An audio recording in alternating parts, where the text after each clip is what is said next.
ஐயோ, இதுல யாரு துர்கானே தெரியலையே நமக்கு. நான் வரது தெரிஞ்சு என்ன பார்க்க வந்தியா? நான் இங்க உனக்காக தான் வந்திருக்கேன். நீ தெய்வத்தோட மறைஞ்ச வடிவம். நீதி பெற முடியாத குரல் உன்னுடையது.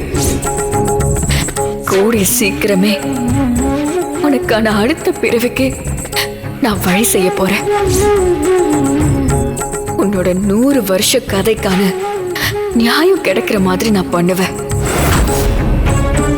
இது எல்லாமே அடுத்தடுத்து நடக்கும்.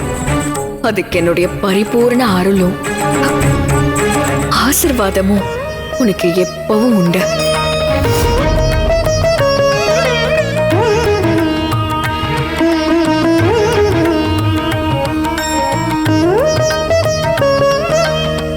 நான் இருக்கிற இடத்துல நீ இருக்க முடியாதுன்னு உனக்கே தெரியும். ஆனா எனக்கு பக்கத்துல நீ மறைவா இருக்கலாம். எனக்கு எந்த ஆட்சேபனையும் இல்லை. தேவைப்படுறப்ப